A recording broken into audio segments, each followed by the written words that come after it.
오늘부터 추석 명절이 시작됐죠. 벌써 내려가신 분도 있을 것 같고요. 그리고 이 자리에 계신 분들 가운데서 아마 내려갈 계획을 가지고 오신 분도 있을 것 같아요. 저는 양가 부모님 서울에 계셔가지고 어디 갈 계획이 없습니다. 그래서 추석 연휴 첫날인 오늘도 제가 설교하고요. 또 마지막 날이 다음 주 수요일도 제가 설교를 하게 됩니다. 교회는 제가 지킬 테니까 안전하게 고향에 잘 다녀오시길 바랍니다. 모두가 그러시겠지만 저는 길이 막히는 게 참 싫어요. 길이 막히는 게 참 싫습니다. 막혀서 답답하다 이런 것보다 티맵이나 카카오맵 켜고 이렇게 막히는 길을 가다 보면 얘가 샛길로 인도를 하고, 샛길로 여기 샛길 저기 샛길로 인도하다 보는데, 이 샛길로 막 인도를 하다 보면, 말이 좀 죄송합니다, 샛길입니다, 샛길. 그렇게 인도하다 보면 좀 길을 잃을 때가 있고요. 한번 길을 잃으면 저는 계속 헤매게 되더라고요. 제가 길을 잘 못 찾는 길치여서 이 상황이 너무 힘들어요. 제가 이제 군대를 갔다 와서 지하철 7호선이 생겼거든요. 그래서 제가 학교 다닐 때 7호선을 타고 다녔는데, 제가 저희 집에서 7호선 역까지 가는데 한 일주일간 길을 잃어버렸습니다. 한 10분밖에 걸리지 않는데 가도 왜 이렇게 그 길은 낯선지, 어쩔 때는 20분, 어쩔 때 30분 헤매가지고 7호선 역을 찾아서 갔던 기억이 나는데요. 여러분, 바쁜데 그 짧은 거리를 헤매잖아요. 그러면 얼마나 짜증나는지 몰라요, 스스로. 아무도 모르게 제 머리를 몇 번 이렇게 쥐어박았던 그런 적도 있습니다. 그때 연애하던 그 자매가 제 아내거든요. 제 아내. 다른 사람 아니에요. 제 아내인데 늦으면 미안하기도 하고, 내가 늦은 게 내가 지하철역을 못 찾았어 라고 말하기도 참 부끄러웠습니다. 그때 제 동생이 저랑 같은 학교 같은 과를 다니고 있었거든요. 근데 그 친구는 길을 상당히 잘 찾아요. 그래서 길을 못 찾는 저를 보면서 항상 한심하게 바라봤고요. 얼마나 정죄를 했는지 모릅니다, 저를 보면서. 그러던 어느 날 상황이 좀 역전된 날이 있었어요. 집에 그 전기가 나갔는데 전구가 나갔거든요. 그런데 20년 전만 해도 여러분, 인터넷이 잘 안 됐었습니다. 인터넷에 어떤 가게도 없었고, 그 가게가 언제까지 연다, 영업시간 이런 게 잘 안 나왔었어요. 그런데 저는요, 그 8시, 9시에 전구가 어디 파는지 알고 있었습니다. 왜 그런 줄 아세요? 제가 그 동네를 다 헤매고 다녔잖아요. 헤매다 보니까 저기 가면 철물점이 있고, 또 헤매다 보니까 저 철물점은 밤 8시, 9시까지 불이 켜져 있는 걸 제가 봤거든요. 제가 그때 역전을 경험했어요. 길눈이 좋은 제 동생은 지하철역까지 단 한 번에 갑니다. 빠르게 가요. 그런데 주변에 무엇이 있는지는 잘 알지 못하더라고요. 그런데 길눈이 어두운 저는요, 항상 헤매고 목적지 가는 데까지는 참 늦는데, 이런 일이 반복되다 보니까 개인적으로 좀 답답하지만 결국에는 제가 사는 동네를 제 손바닥 안에 놓게 되었습니다.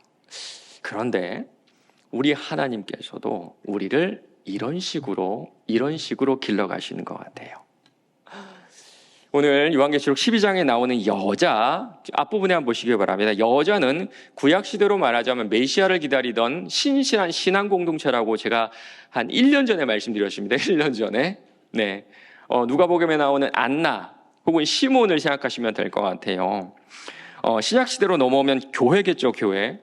5절 보시기 바랍니다. 이 공동체로부터 아들이 나왔어요. 아들. 이 아들이 누굴까요?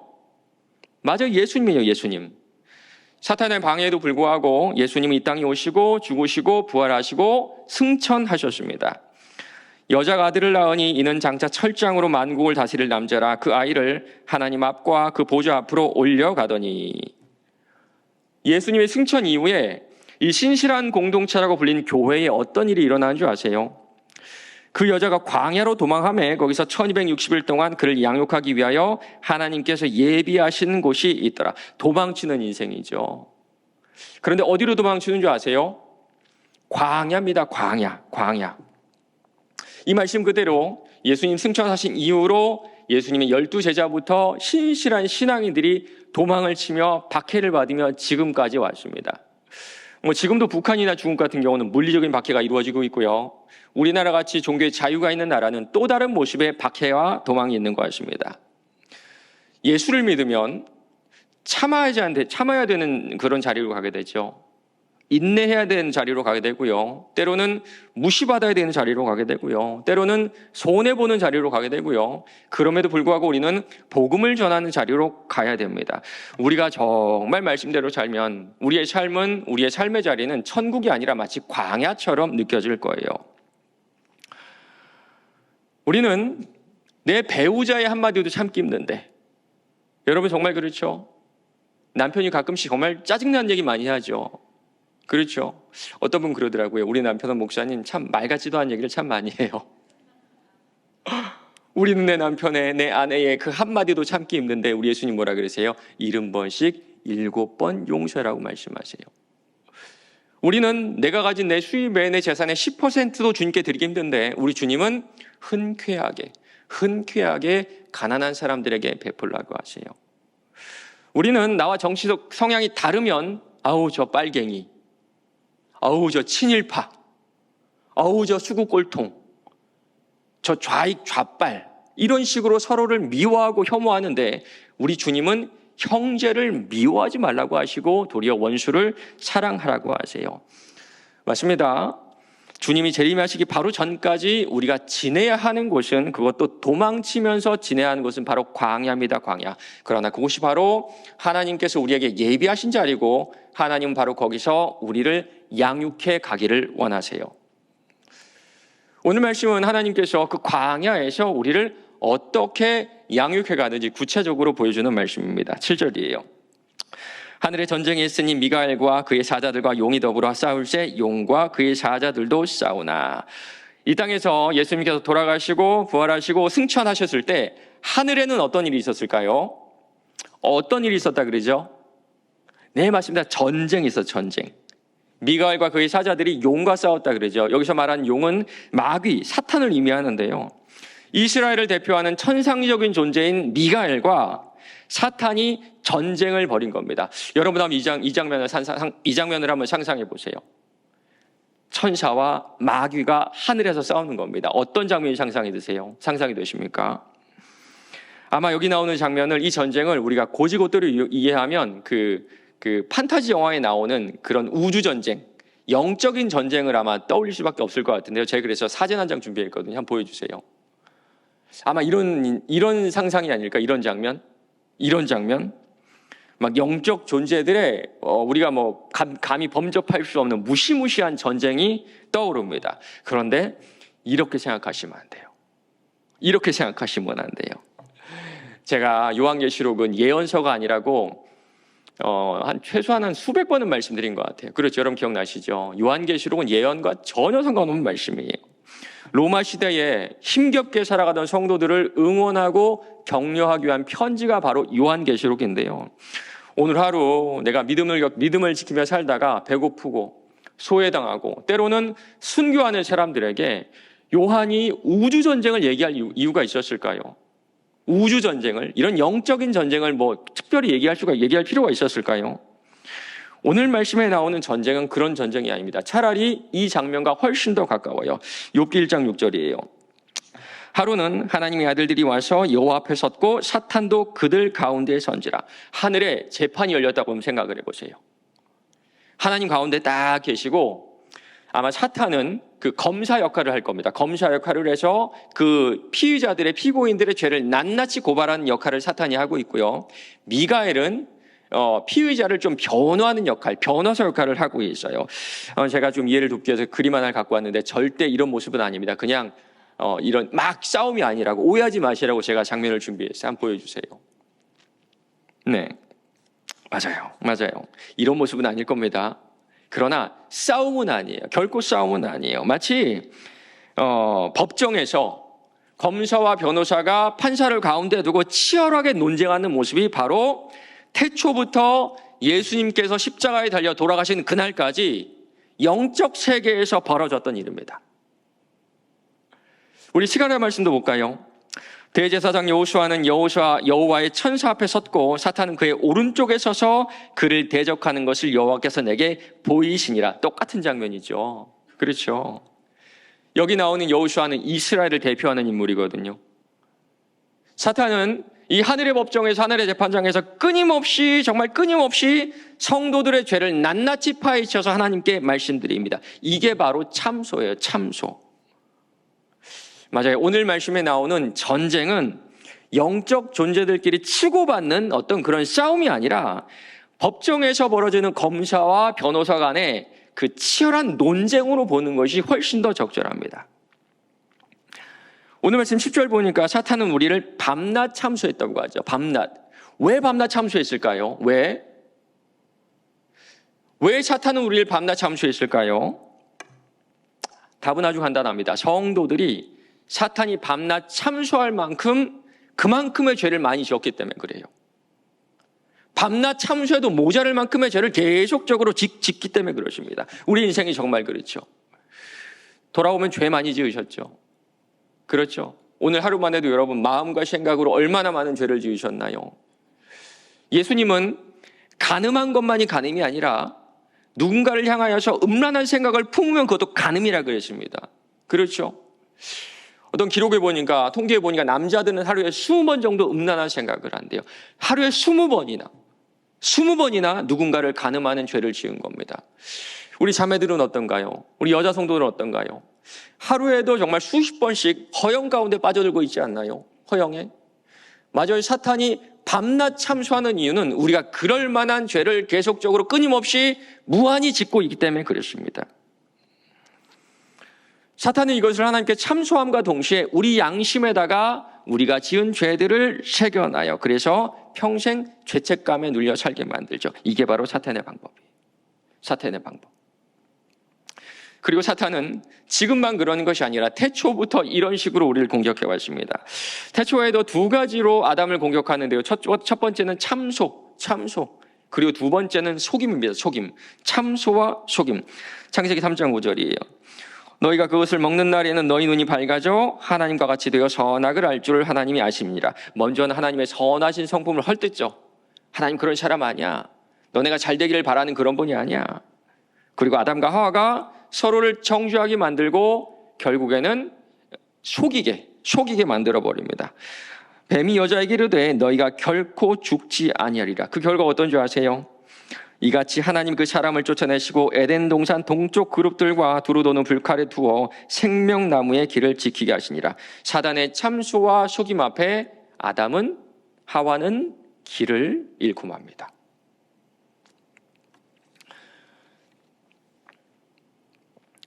우리도 그렇지 않나요? 때로는 사탄의 속임과 참소 앞에 인생의 길을 잃게 되는 것 같아요. 요즘에 2020년쯤인가요? 그때부터 그 교회 안에서도 주식을 하고 코인을 해가지고 손해를 많이 봤다는 그런 얘기들을 많이 듣게 되거든요. 정말 생각보다 이 주식과 코인에 투자하시는 분들이 상당히 많습니다. 청년, 장년 가릴 것이 없어요. 그런데 쉽지가 않죠. 수많은 전문가들이 뭐라 그런 줄 아세요? 재테크 중에 가장 어려운 재테크가 주식이래요. 그리고 그보다 더 어려운 게 뭘까요? 코인 투자입니다. 코인 투자. 그래서 할 거면 안 하는 게 가장 좋고 할 거면 무리하지 마세요. 여윳돈으로 한 5년, 10년 장기 투자하세요. 이런 말 많이 들어보셨죠? 전문가들이 이런 얘기를 합니다. 그런데 이상하게도 그런 말은 들리지 않고 누가 주식을 해가지고 큰 돈을 한꺼번에 벌었다. 누가 코인을 해가지고 한꺼번에 몇 억을 벌었다. 이런 얘기들만 우리에게 들립니다. 그리고 정말 신기한 사실이 있어요. 정말 신기한 사실. 이 주식이나 코인을 해가지고 돈을 잃는 분들을 보잖아요. 그러면 잘 모르는 상태로 투자를 하세요. 잘 모르는 상태. 여러분 정말 그렇죠? 그 회사의 재무 상태가 어쩐지 잘 알지 못해요. 그 회사가 지금 무엇을 파는지, 어떤 사업을 하는지, 향후에 어떤 미래가 있는지는 잘 알지 못하고 내 돈을 투자를 하고 있거든요. 사실 이것들을 꼼꼼히 다 체크해보고 투자하는 게 맞잖아요. 우리가 핸드폰 케이스를 하나 사도 비교해보고 여기가 더 싼지 저기가 더 싼지 뭐가 좋은지 다 체크해보고 사는데 이상하게 이런 투자를 하시는 분들을 보면요. 뭐라 그런 줄 아세요? 오를 것 같다 샀대. 오를 것 같아서. 그리고 더 하시면 안 되는 분들은 유튜브 보고 했다. 유튜브 보고. 여러분 절대 당연히 큰 돈을 손해볼 수밖에 없습니다. 그리고 그렇게 손해를 보잖아요. 그러면 죄책감이 찾아와요. 죄책감. 내가 왜 그렇게 경솔하게 행동을 했지? 수치심도 찾아옵니다. 맞아요. 사탄은요, 빠르고 쉽게 돈을 벌 수 있다고 이 말도 안 되는 방법으로 우리를 유혹하게 되고요. 그 가운데 우리는 인생의 길을 잃어버리고 맙니다. 때로는 가정 안에서도 여러분 길을 잃죠. 제가 가정사역을 공부해서 이 부부들을 다른 분들보다 참 많이 만나는데요. 결혼하고 나면 남편과 아내가 큰 고민에 빠지게 되는데 그게 뭔지 아십니까, 여러분? 남편과 아내가 큰 고민에 빠지게 돼요. 결혼하고 아이 낳고 신혼 기간을 지나고 중년이 되어도 마찬가지입니다. 그게 뭔지 아십니까, 여러분? 결혼해도 행복하지 않아요. 결혼해도 행복하지 않아요. 결혼해도 자기 남편과 자기 아내와 깊은 인격적인 대화와 교제는 하지 않습니다. 여러분, 제 말이 맞죠? 정말 죄송하지만 제 말이 맞을 거예요. 여러분, 당신 마음속에 지금 있는 혹시 아픔이 있어요? 당신의 꿈은 뭐예요? 지금 당신이 생각하고 있는 건 뭐예요? 우리가 누려오고 우리가 지금 꿈꾸고 쫓아가는 가치가 뭘까요? 당신 어떤 생각하고 있어요? 이런 대화 전혀 하지 않습니다. 부부간의 문제만 그럴까요? 옛날 말 같지만 여러분, 고부간의 갈등도 2024년 지금도 현재 진행형입니다. 현재 진행형. 예전과 좀 달라진 게 있다면, 예전에는 고부간의 갈등이 지속됐는데 지금은 지속이 되지 않아요. 왜 그런 줄 아세요? 요즘 사람들은 갈등을 겪느니 그 인연을 끊어버립니다. 더 이상 왕래를 하지 않고요, 완전 남처럼 살게 돼 있어요. 그 가운데 남편과 아내 간에, 아내와 시어머니 간에, 남편과 처가집 간에 서로 정죄하게 되고 미워하게 되고 죄책감을 갖게 되고, 그 누구에게도 가족 얘기하기를 부끄러워해 수치심이 찾아온 겁니다. 맞습니다. 가정에서도 우리는 길을 잃어요. 신앙은 어떨까요? 얼마 전 성도에 신방했던 성도님 이런 말씀하시더라고요. 나이가 한 70쯤 되는 성도님입니다. 목사님, 성령 충만함을 경험했을 때는 아무것도 필요 없던데요. 다 주고 사셨대요. 다 주고. 성령 충만했을 때는 아무것도 필요 없고 얼마나 행복한지. 그 말씀 듣는데 저는 저한테 이런 질문을 했어요. 야, 금목사야, 너 언제 성령 충만함이 언제였니? 여러분에게 똑같은 질문 한번 여쭤보고 싶어요. 여러분, 마지막으로 성령 충만하셨을 때가 언제예요? 마지막으로 성령 충만하실 때가 언제예요? 하나님은 우리에게 성령 충만하라 말씀하시는데, 성령 충만하라 말씀하시는데 우리는 기도의 자리에서도 성령 충만함 외에 다른 것들만 구하고 가는 것 같아요. 다른 것들만. 차갑게 식어버린 마음으로 예배 자리에 왔다가 그 모습 그대로 돌아갈 때마다 세상 사람들하고 똑같이 살고 똑같이 생각하는 나를 볼 때마다 우리는 신앙의 길을 잃어버리며 영적인 방황을 겪게 됩니다. 사탄은 첫 인간 아담부터 당신의 백성들이 이렇게 신실하지 못하다고 하나님께 참소를 했어요. 당신의 백성들이 구원받기에 전혀 합당하지 않다고 하나님께 기소했습니다. 그리고 우리의 양심에도 우리가 지은 죄들 하나하나 새겨놓아요. 정말 신기하게도 여러분, 과거에 내가 했던 잘못들, 내가 했던 죄책들은 기억에서 잊혀지지가 않죠. 왜 그럴까요? 사탄이 여러분의 양심에다가 두꺼운 칼로 새겨놨기 때문에 그렇습니다. 그런데 더 큰 문제는 이런 죄책감과 수치심이 하나님의 사랑을 의심하게 만든다는 데 있어요. 그러나 정말 인생의 어느 순간에는 하나님이 나를 사랑하시지 않는 것 같다라는 생각이 들고요, 이것은 우리를 더 율법적으로 도덕적으로 만듭니다. 여러분, 정말 그렇지 않나요? 신앙의 길을 잃었을 때, 인생의 길을 잃었을 때 우리는 더 신앙적이 됩니다. 그렇죠, 여러분? 우리는 더 이 신앙생활에 몰두를 하게 돼요. 신앙생활의 강도도 횟수도 늘린다는 거예요. 이 자체가 잘못된 것은 아닙니다. 그러나 그 동기는 옳지 않아요.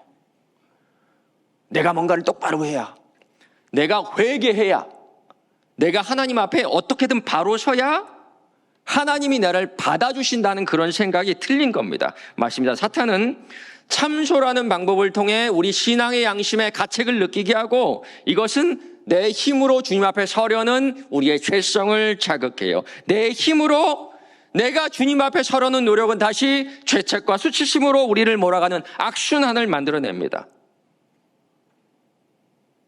이것이 바로 오늘 요한계시록 이 편지를 받은 7교회 성도들이 겪었던 신앙과 삶의 방황이었어요. 방황하는 그들에게 요한이 뭐라고 선포한 줄 아십니까? 주님의 죽으심과 부활과 승천으로 사탄의 참소가 이미 무력화되었다는 사실이에요. 내가 또 들으니 하늘에 큰 음성이 있어 이르되 이제 우리 하나님의 구원과 능력과 나라와 또 그의 그리스도의 권세가 나타났으니 우리 형제들 참소하던 자, 곧 우리 하나님 앞에서 밤낮 참소하던 자가 쫓겨났고,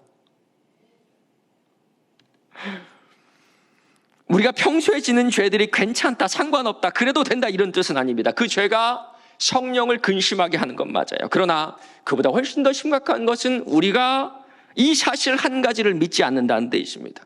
사실 한 가지. 사랑하는 성도 여러분, 예수님이 우리가 받아야 될 모든 죄의 대가를 다 치르셨어요. 예수님이 우리가 받아야 될 모든 형벌을 다 받으셨습니다. 이게 무슨 뜻일까요? 하나님은 우리를 결코 정죄하지 않으신다는 거예요. 그러므로 이제 그리스도 예수 안에 있는 자에게는 결코 정죄함이 없나니 이는 그리스도 예수 안에 있는 생명의 성령의 법이 죄와 사망의 법에서 너를 해방하였습니다. 어떠한 일이 있어도 우리 주님 우리를 정죄하지 않으시고 이제는 기억조차 하지 않으신대요. 내가 그들의 불의를 긍휼히 여기고 그들의 죄를 다시 기억하지 아니하리라. 죄도 기억하지 않으시고 도리어 죄 가운데 길을 잇는 우리를 긍휼히 불쌍히 여기세요.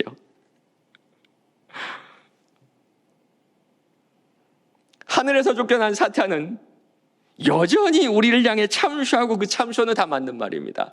팩트 폭행이라고 해도 맞을 것 같아요. 틀린 말이, 정말 틀린 말이 하나도 없어요. 우리가 지금 그만큼 잘못 살고 있는 것은 맞아요. 사탄은 우리에게 이렇게 참소합니다. 네가 목사로서 합당하니? 네가 장로로서 합당하니? 네가 권사로서 합당하니? 네가 집사로서 합당하니? 네가 부모로서 합당하니? 네가 자녀로서 합당하니? 정확한 증거를 내밀면서 우리가 우리 자신을 헐뜯게 만들어요. 그럴 때마다 죄책감과 수치심으로 우리는 삶의 길을 잃어버리고 죽을 것 같은 낮은 자리로 내려가요. 이런 우리에게 오늘 요한이 기쁜 소식을 들려주는 겁니다. 하나님께서 더 이상 그 참소를 듣지 않으신다는 거예요.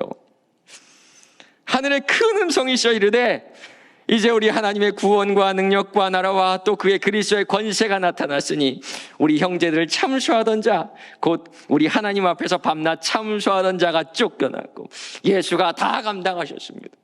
예수가 다 짊어지셨어요.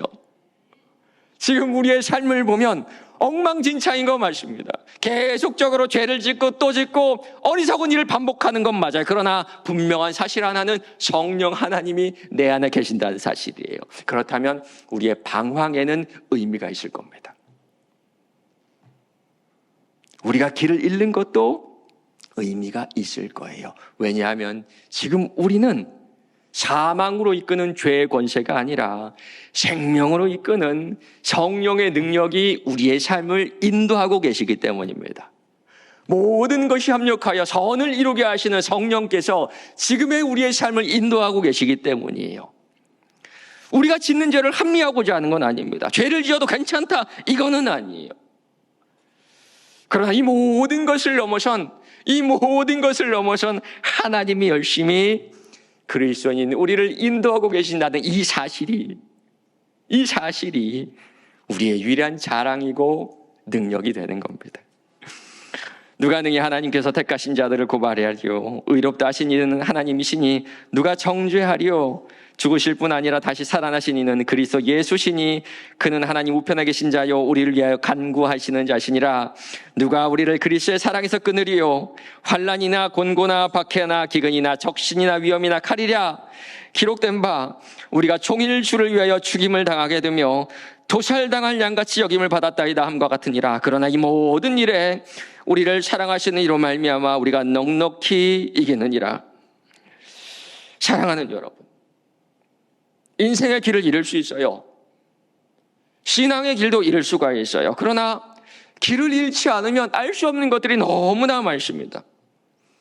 경험하지 못하면 깨닫지 못한 것들이 너무나 많아요. 돌아보면 우리를 자라게 한 것은 성공이 아니었고 평탄한 인생이 아니었습니다. 깨졌고 넘어지고 실수하고 실패하는 경험들을 자라오면서 어린아이였던 우리가 장성한 어른이 되었어요. 하나님의 인도하심도 그렇습니다. 수많은 실패도 실수도 아픔도 상처도 다 겪고 나야 그제야 우리는 예수님 닮은 작은 예수로 빚어가는 거예요. 그래서 하나님은 우리가 길을 잃도록 허락하세요.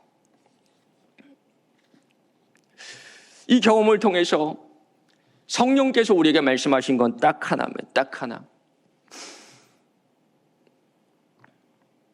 너 잘못했어. 이게 아니에요. 이건 우리에게 죄책감을 줍니다. 김건사야, 너 잘못했으니까 회개해. 이것도 아닙니다. 이건 우리에게 수치심을 줘요. 그분은 우리를 결코 정죄하지 않으시는 분이에요. 성령 하나님께서 우리에게 원하는 것은 딱 하나입니다. 딱 한 가지. 너 해봤지? 경험해봤지? 그러니까 이제 돌아와. 그리고 다시는 그 길로 가지 않았으면 좋겠어. 교회 와서 예배를 한 번, 두 번, 세 번, 네 번 더 드린 것보다 기도를 한 번, 두 번, 세 번, 네 번, 10시간, 20시간 드리는 것보다 찬양을 10시간, 20시간 부르는 것보다 주님께서 원하신 것은 다시 그 길로 가지 않는 거예요. 여러분 혹시 누군가를 미워보셨나요? 돌아보면 아무런 유익이 없죠. 그런데 한 번의 경험으로는 깨닫지 못합니다. 수백 번 미워해보고 수백 번 내가 내 마음으로 다른 사람의 마음의 멱살을 잡아봐야 그것이 아무런 소용이 없고 도리어 내 인생을 내 삶을 갉아먹는다는 걸 알게 돼요. 그제야 70번씩 7번 용서하라는 주님의 말씀이 들리기 시작합니다. 큰 이익을 바라고 여러분 투자를 해보셨나요? 돌아보면 아무 유익이 없고 결국엔 내 손해만 남는다는 것을 알게 되죠. 그런데 한 번의 경험으로는 알지 못합니다. 투자했다가 손해보고 투자했다가 어느 때는 더 큰 수익을 보고 그래서 더 크게 투자했다가 더 크게 손해보는 일을 수십 번 반복해 그제야 내가 이것을 그만두게 됩니다. 그때 이 말씀이 우리에게 들기 시작해요. 망령되이 얻은 재물은 줄어가고 손으로 모은 것은 늘어가느니라.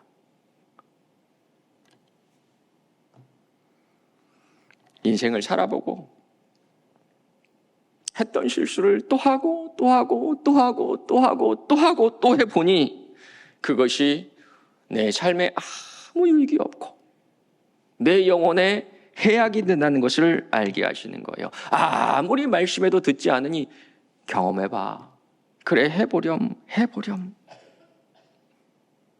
이렇게 우리가 길을 잃는 것을 허락하세요.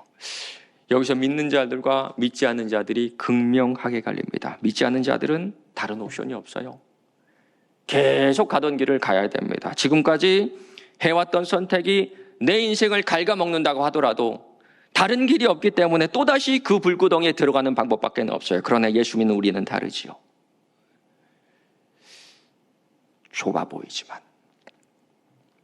아주 좁아 보이지만 이 악순환을 끝낼 수 있는 생명의 길이 이제 눈에 보이기 시작하고 그 길로 성령께서 나를 인도하시는 겁니다.